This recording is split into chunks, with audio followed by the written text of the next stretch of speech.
प्रिय विद्यार्थियों एवं सम्मानित श्रोतागण, आज के व्याख्यान मंथन में मेरी ओर से भी आप सभी को नमस्कार, प्रणाम, स्वागतम। आज के व्याख्यान चर्चा में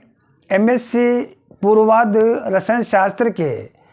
समस्त विद्यार्थियों का आज के व्याख्यान प्रस्तुतिकरण में हार्दिक अभिनंदन। प्रिय विद्यार्थियों, आज जिस विषय पर हम अपना व्याख्यान प्रस्तुत करने जा रहे हैं उसका शीर्षक है रासायनिक गतिकी के मूलभूत सिद्धांत एवं अभिक्रिया वेग को निर्धारित करने का टक्करों का सिद्धांत। प्रिय विद्यार्थियों, आज जिस विषय पर हम अपना व्याख्यान प्रस्तुत करने जा रहे हैं उसका शीर्षक है रासायनिक गतिकी के मूलभूत सिद्धांत एवं अभिक्रिया वेग को निर्धारित प्रदर्शित करने वाले टक्करों का सिद्धांत। उक्त विषय एमएससी पूर्वाध रसायन शास्त्र के सेमेस्टर प्रथम से लिया गया है। उक्त विषय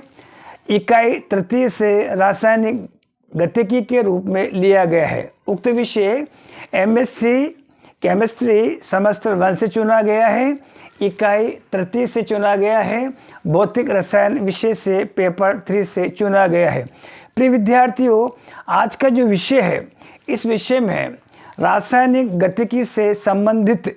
महत्वपूर्ण परिचय, रासायनिक गतिकी से जुड़े हुए महत्वपूर्ण पद, पथ, परिभाषाएं, सामान्य परिचय का रासायनिक गतिकी में हम अध्ययन करेंगे। पुनः आज का जो हमारा विषय है एमएससी पूर्वाध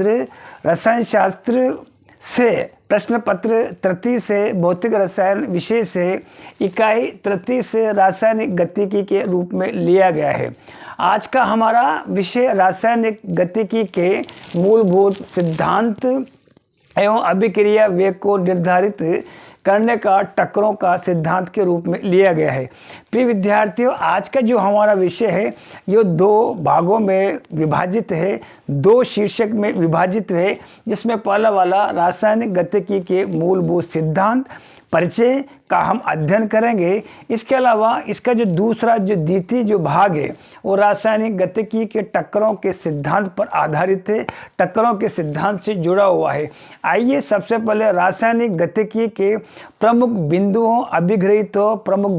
अभिग्रहितों, परिभाषाओं का हम विस्तार से चर्चा करते हैं, जिन पर अगला वाला टक्कर का सिद्धांत आधारित होता है। रासायनिक गतिकी में सम्मिलित महत्वपूर्ण जो पद प्रयोग में लिए जाएंगे उनमें रासायनिक गतिकी क्या होती है, इसकी परिभाषा क्या होती है, इसके अलावा रासायनिक गतिकी में जुड़े हुए अभिक्रिया का वेग क्या होता है, अभिक्रिया की दर क्या होती है, वेग क्या होता है, वेग और अभिक्रिया के वेग में किस प्रकार से भिन्नता हमें देखने को मिलती है और किस प्रकार से अभिक्रिया का वेग से भिन्नता दर्शाता है, अभिक्रिया वेग जो होता है उसकी विमा क्या होती है, उसका मात्रक क्या होता है, अभिक्रिया जो वेग होता है उसको प्रदर्शित करने वाले वो कितनी विधियां होती है, इसके साथ साथ जो है अभिक्रिया का जो वेग होता है वो अभिक्रिया का वेग जो होता है वो कितने प्रकार का होता है। उक्त के अलावा रासायनिक गतिकी में अभिक्रिया की कोटि क्या होती है, अणुसंख्यकता क्या होती है, छद्म कोटि की अभिक्रिया क्या होती है और शून्य कोटि की अभिक्रिया क्या होती है, अभिक्रिया कोटि कितने प्रकार की होती है, अणुसंख्यकता कितने प्रकार की होती है। उक्त तमाम वस्तुओं पर, तमाम जो है हम शीर्षकों पर, प्रमुख अभिग्रहितों पर, बिंदुओं पर रासायनिक गतिकी के मूलभूत सिद्धांतों का सर्वप्रथम हम उस पर विस्तार से चर्चा करेंगे, प्रकाश डालेंगे। आइए सबसे पहले हम ये चर्चा करते हैं कि एमएससी केमिस्ट्री में सेमेस्टर 1 में इकाई तृतीय में रासायनिक जो बल गतिकी जो दिया है, ये रासायनिक गतिकी जो किस विषय से जुड़ा हुआ है, ये हमें रासायनिक अभिक्रियाओं में हमें कौन सी क्रियाकारकों, क्रियाफलों के सांद्रताओं का समय के सापेक्ष जो परिवर्तन है, निर्माण है, प्रगति है, उसके बारे में हमें ये रासायनिक गतिकी, ये शाखा है भौतिक रसायन की, ये हमें किसके संदर्भ में दिशा निर्देश, मार्गदर्शन, कौन कौन से सूचनाएं जो हमें क्रियाकारकों और क्रियाफलों के निर्माण में प्रदान करती है। तो सबसे पहले प्रिय विद्यार्थियों, रासायनिक गतिकी को संक्षिप्त में मैं इस तरह से जो है इसको प्रदर्शित करना चाहूँगा। रासायनिक गतिकी को सुपरिभाषित करने के लिए व्यावहारिक जीवन से जुड़ा हुआ मैं एक बहुत ही महत्वपूर्ण रोचक खाद्य पदार्थ से जुड़ा हुआ एक सामान्य उदाहरण आप सभी के सम्मुख प्रस्तुत करना चाहूँगा, जिसमें रासायनिक गतिकी की अप्रत्यक्ष भूमिका का उसमें योगदान होता है और रासायनिक गतिकी के आधार पर व्यावहारिक जीवन से जुड़े हुए उस उदाहरण के आधार पर, दृष्टांत के आधार पर हम रासायनिक गतिकी को समझा सकते हैं। हम व्यावहारिक जीवन में माना कि कोई भी खाद्य पदार्थ से निर्मित कोई भी हम जो नाश्ता या कोई भी सब्जी जो है या कोई भी चीज़ जो है हम घर पर जो बनाते हैं, तो ऐसी स्थिति में कोई भी हम नाश्ता बनाते हैं या लंच बनाते हैं या डिनर बनाते हैं या कोई सब्जी बनाते हैं, ऐसी स्थिति में आप देखेंगे किसी भी सब्जी के बनाते समय या किसी भी स्वादिष्ट व्यंजन के बनाते समय आप देखेंगे हमें उसमें सम्मिलित अनेकों पदों से होकर के गुजरना पड़ता है। माना कि हम घर पर कोई भी माना कि जो है एक पोटैटो जो है हम उसकी सब्जी बनाना चाहते हैं, तो ऐसी स्थिति में हम उस पोटैटो का या उस आलू की सब्जी को जो हम बनाना चाहते हैं तो उसको हम क्या करते हैं, सबसे पहले जो है वो कच्चा जो आलू होता है उस कच्चे आलू को हम क्या करेंगे, पानी में लेंगे। पानी में लेने के पश्चात में उक्त जो है इस सब्जी को उसको बनाने के लिए, आलू की सब्जी को बनाने के लिए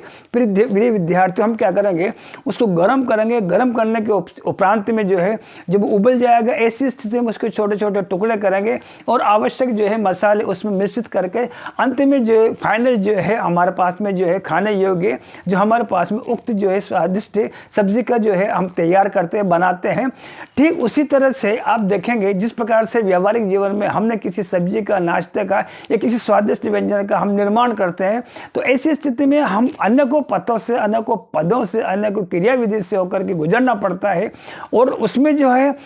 अब जितने भी पद सम्मिलित होते हैं उन सम्मिलित पदों को समावेशित करके अंत में जो हमें सब्जी, पकी हुई सब्जी के रूप में जो है हमें उत्पाद जो प्राप्त होता है। ठीक उसी तरह से प्रिय विद्यार्थियों, हमारे रासायनिक अभिक्रिया में भी कई तरह की ऐसी रासायनिक अभिक्रियाएं ज्ञात है जिसमें क्रियाकारक आपस में क्रिया करते हैं, कई पथों से होकर गुजरते हैं, कई रासायनिक घटनाएं प्रक्षित की जाती है। कुछ अभिक्रिया धीमी गति संपन्न होती है, कुछ रासायनिक अभिक्रिया तीव्र गति संपन्न होती है और उन धीमी गति में जो तीव्र गति संपन्न होती है, कुछ ऐसी भी रासायनिक अभिक्रिया होती है जो एक से अधिक पदों में संपन्न होती है। तो इन तमाम पदों में क्रियाकारकों और क्रियाफलों की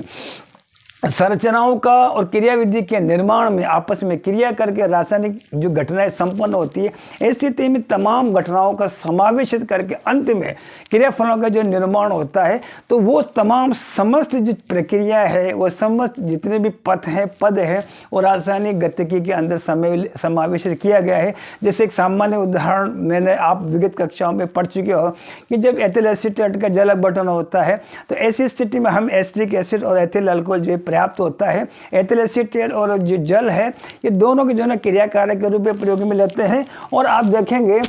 कुछ इसमें कई तरह की रासायनिक जो प्रक्रिया है जो संपन्न होती है और इन प्रक्रियाओं के संपन्न होने के उत्पाद हमें के उपरांत हमें अंत में क्रियाकारक उत्पाद के रूप में जो है हमें यहाँ पर जो है क्रियाफल एसिटिक एसिड और एथिल अल्कोहल देखने को मिलता है। जिसी तरह से दूसरा अन्य जो एग्जाम्पल है, उदाहरण दृष्टांत है कि जब शर्करा का जब प्रतिपन्न किया जाता है अम्लीय माध्यम में, तो ऐसी स्थिति में प्रिय विद्यार्थियों ग्लूकोज फ्रक्टोज का निर्माण होता है। जो ग्लूकोज फ्रक्टोज का निर्माण मात्र मिश्रित करने से, शर्करा का जल के साथ मिश्रित करने से निर्माण नहीं हो जाता। ऐसी स्थिति में अनेकों जो घटनाएं, अनेकों रासायनिक गतिविधियां, अनेकों जो है अणुओं की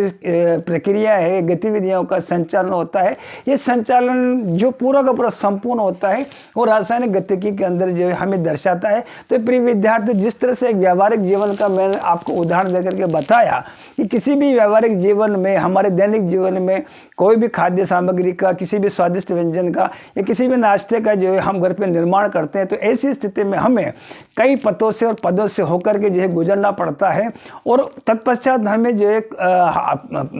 पकी हुई कोई भी व्यंजन या कोई भी नाश्ते तैयार होता है तो वो एक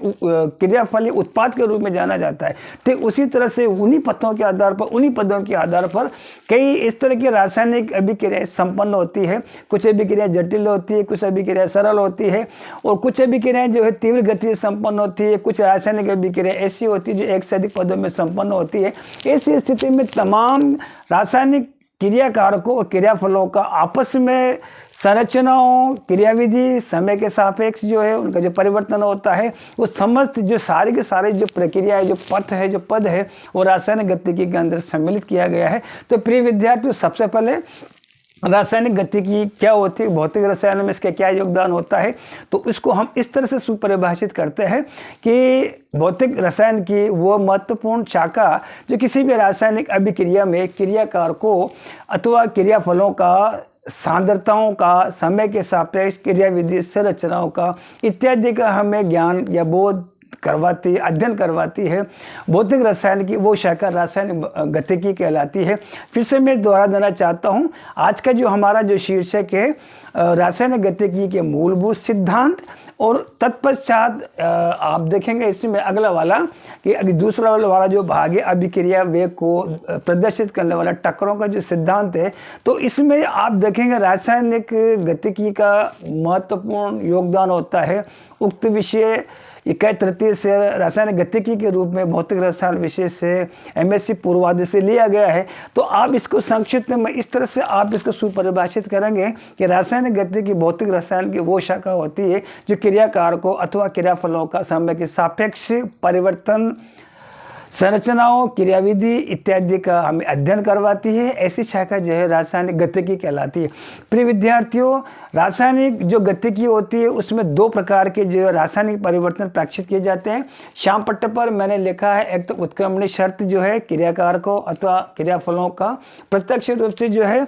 क्रियाकारकों का, अगले वाले मैंने इस पद में लिखा है रेट ऑफ द रिएक्शन, यानी कि इसमें जो अभिक्रिया वेग का क्रियाकारकों क्रियाफलों के सापेक्ष जो है पहला वाला जो उत्क्रमणी परिवर्तन जो प्रेक्षित किया जाएगा। दूसरा वाला जो ये वाला जो पहला वाला जो परिवर्तन होगा, ये वाला जो परिवर्तन होगा, आप देखेंगे ये वाला जो पहले वाला जो परिवर्तन होगा ये उत्क्रमणी वाला, इसमें जो है ऊष्मागतिकी के महत्वपूर्ण पदों को भी सम्मिलित किया जाता है। गिब्स मुक्त ऊर्जा G है, एल्मोर मुक्त ऊर्जा A है,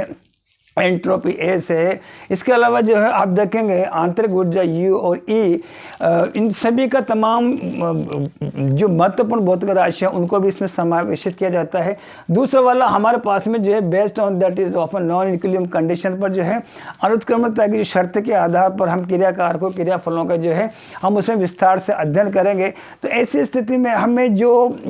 उसके तमाम जितने भी रासायनिक गतिकी से जुड़े हुए तमाम महत्वपूर्ण जो पहलू है, बिंदु है, अभिक्रिया है, सिद्धांत है, जिसमें अभिक्रिया वेग है, सांद्रताओं का संरक्षण परिवर्तन है, विमा है, मात्रक है, ये समस्त जो है अनुत्क्रमणी आप देखेंगे इस प्रक्रम के अंतर्गत जो है आप देखें ये प्रक्रम जो है इसको हम लागू करने के उपरांत में हमें जो है रासायनिक गतिकी से संबंधित महत्वपूर्ण घटनाएं प्रक्रम जो है देखने को मिलते हैं। लेकिन इन दोनों चीज़ों में उत्क्रमणी और अनुत्क्रमणी दोनों चीज़ों में एक बात आपको महत्वपूर्ण देखने को मिलेगी कि इन दोनों जो प्रकार जो हमारे पास में दोनों प्रकार की जो मूलभूत जो पहुँच है, मूलभूत जो उपलब्धि है, इन दोनों प्रकार की अभिक्रियाओं में एक तो उत्क्रमणी एक अनुत्क्रमणी ढंग से संपन्न होती है। तो ऐसी स्थिति में प्रिय विद्यार्थियों संपूर्ण रासायनिक जो गतिकी है सामान्य परिचय में जो रासायनिक अभिक्रिया का जो वेग होता है, सबसे पहले हमें प्राय विद्यार्थी रासायनिक अभिक्रिया का वेग क्या होता है और रासायनिक अभिक्रिया का वेग जो होता है ये वेग से किस प्रकार से भिन्न होता है, इसमें प्राय विद्यार्थियों के दिमाग में मस्तिष्क में एक भ्रम की स्थिति पैदा हो जाती है कि वेग क्या होता है और अभिक्रिया का वेग क्या होता है। ये सभी इन तमाम चीज़ों की मूलभूत जानकारी हमें हासिल करने के उपरांत जो है अभिक्रिया वेग का जो टक्करों का सिद्धांत होता है ये हम द्वितीय रूप में हम इसका अध्ययन करेंगे। सबसे पहले मैं यहाँ पर जो एक श्याम पट्टे पर जो है एक सामान्य मैंने रासायनिक क्रिया मैंने इसमें वर्णित की है जिसमें A और B जो है आपस में क्रियाकारक हैं। ये आपस में A और B आपस में क्रिया करके आप देखेंगे CO2 का निर्माण करते हैं। तो A और B यहाँ पर क्रियाकारक हैं और CO2 जहाँ पर जो है क्रियाफल है। तो ऐसी स्थिति में रासायनिक अभिक्रिया वेग और का जो है प्राय विद्यार्थी कभी कभी वेग जब रासायनिक अभिक्रिया वेग जब उनको लिखना होता है, प्रेक्षित करना होता है, ऐसी स्थिति में वो अभिक्रिया वेग को जो है वेग समझ बैठते हैं। प्रिय विद्यार्थियों भौतिक जो विज्ञान है उस भौतिक विज्ञान के अंदर रसायन जो हमारे पास में विज्ञान की जो महत्वपूर्ण जो शाखा है भौतिक विज्ञान है, उस भौतिक विज्ञान के अंतर्गत जो है एक महत्वपूर्ण जो है राशि प्रयोग में ली जाती है और वो कहलाती है, हम उसको कहते हैं वेग। और हमारे पास में भौतिक रसायन में यहाँ पर जो है भौतिकी जो हमारे पास में जो शाखा है उसके अंदर वेग प्रयोग में लेते हैं, और यहाँ पर जो है भौतिक रसायन में हमारे पास में अभिक्रिया वेग प्रयोग में लेते हैं। तो वेग में अभिक्रिया वेग में दोनों में अंतर क्या है, इसको मैं सबसे पहले एक सामान्य दृष्टांत के माध्यम से समझाने का प्रयास करूंगा प्रिय विद्यार्थियों। कि वेग जो होता है किसी भी कण का या किसी भी वस्तु का उसके विस्थापन का दूरी का समय के सापेक्ष जो परिवर्तन होता है उसे वेग कहा जाता है। लेकिन हमारे यहाँ पर जो है भौतिक रसायन में जो है विस्थापन या दूरी को जो है हम क्या करेंगे, यहाँ पर सांद्रता के रूप में प्रतिस्थापित करेंगे। जब सांद्रता के रूप में प्रतिस्थापित करेंगे, ऐसी स्थिति में आप हमारी जो सही परिभाषा जो होगी वो ये परिभाषा ये होगी कि किसी भी क्रियाकारक अथवा क्रियाफलों का सांद्रता का समय के सापेक्ष जो परिवर्तन होता है उसे जो है अभिक्रिया का वेग या अभिक्रिया का दर कहा जाता है। इस प्रकार से अभिक्रिया वेग और वेग दोनों जो है भिन्नात्मक राशियाँ होती है। वेग भौतिक विज्ञान में प्रयोग में लिया जाता है, जबकि अभिक्रिया वेग जो भौतिक रसायन में प्रयोग में लिया जाता है। दोनों में जो है समय जो है वो कॉमन है, साधारण है और उभयनिष्ठ है।